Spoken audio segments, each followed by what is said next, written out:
के षड्यंत्र का मीडिया ने साथ दिया, लेकिन उसी 3 तारीख को 3/6/2008 को दामोह में सेंट जॉन कॉन्वेंट स्कूल में भी 2 हिंदू लड़कों की हत्या की गई थी।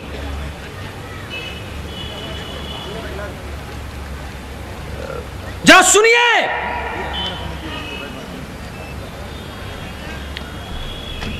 3 तारीख 6ठा महीना 2008 को छिंदवाड़ा में संत आसाराम बापू के आश्रम में बच्चों की हत्या हुई। उसी दिन मध्य प्रदेश के दामोह में सेंट जॉन कॉन्वेंट स्कूल में 2 हिंदू लड़कों की भी हत्या हुई। उनके बारे में क्यों नहीं मीडिया ने समाज के सामने दिखाया?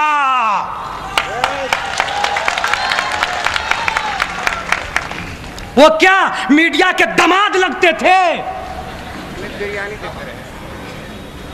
मैं सवाल पूछ रहा हूं, हमको जवाब चाहिए। दामोह में कृपया जरा गौर कर लो मेरे भाइयों, संत आसाराम बापू आश्रम में 3 तारीख 6ठा महीना 2008 में बच्चों की मौत हुई।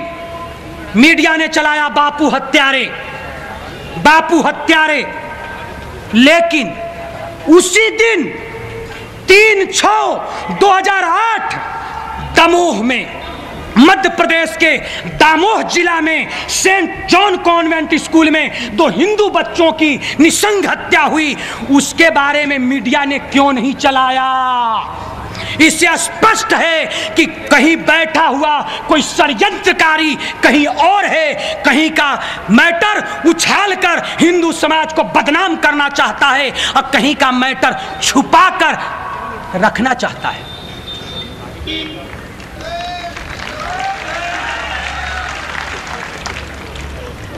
मेरे भाई, मैं पूछना चाह रहा हूं, गोंडवाना गणतंत्र पार्टी, गोंडों की राजा दुर्गावती, कर्णावती की किलाएं छत्तीसगढ़ में 36 किला हैं। मध्य प्रदेश की साम्राज्य गोंड साम्राज्य के अंदर आता था। ये सूर्यवंशी के लोग हैं, लव और कुश के वंशज हैं। उन गोंडों की राजवंशावली में राम की प्रतिमा महारानी दुर्गावती ने अपने किला के सामने लगाया। उन्हें राम से तो परहेज नहीं, लेकिन मैं पूछना चाह रहा हूं कि जब बच्चों की मां पिता ने आंदोलन नहीं किया तो संत आसाराम बापू के छिंदवाड़ा आश्रम पर हमला करने का इजाजत गोंडवाना गणतंत्र पार्टी को किसने दिया था?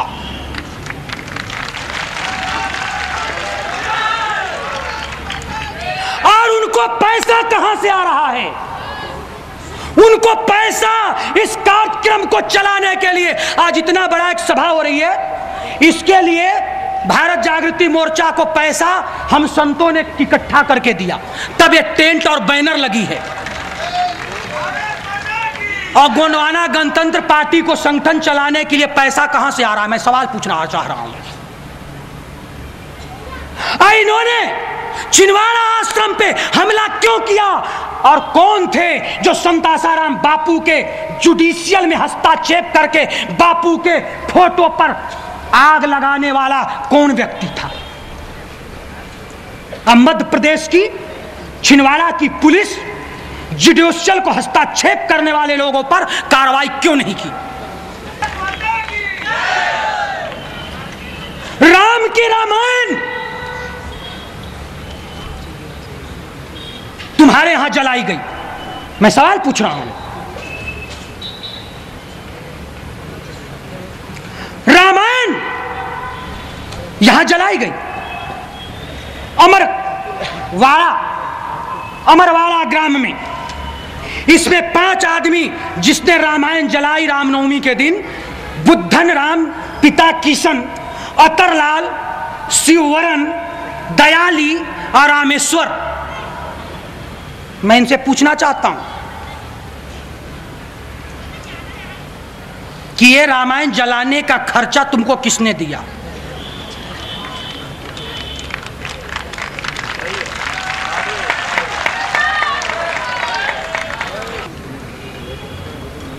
प्रशासन ध्यान दे, अगर रामायण को जलाने वाले पर कठोर कार्रवाई नहीं हुई तो फिर अखाड़ा परिषद को स्वतंत्र निर्णय लेना पड़ेगा और इसकी पूरी जवाबदारी छत्तीसगढ़ के प्रशासन की होगी। फिर उनको कोई रोकने वाला नागाओं को नहीं होगा। इसे चाहे चुनौती मान लो या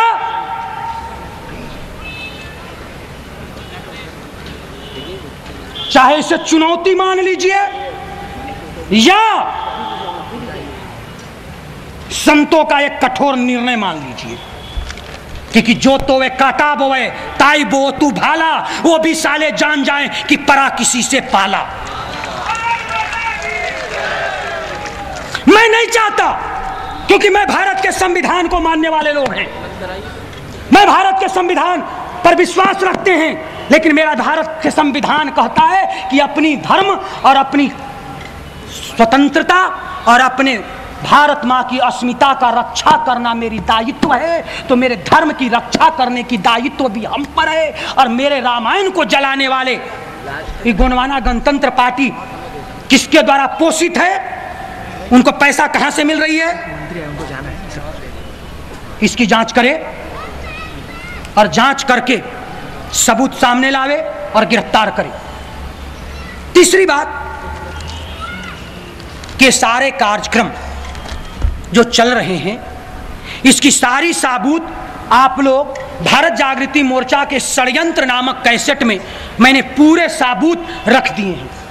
पत्रकार बंधु को भी दे दिया है सबूत, मीडिया को भी मैंने दिया है सबूत। आप लोग ले लेंगे और आप पूरी चीज समझ जाएंगे, क्योंकि अभी चुनाव आचार संहिता लगा हुआ है। आचार संहिता सिर्फ हिंदुओं के लिए, गौर कीजिएगा, सिर्फ हिंदुओं के लिए आचार संहिता लगा हुआ है। देश के आतंकवादियों को बम फोड़ने के लिए आचार संहिता नहीं लगी है।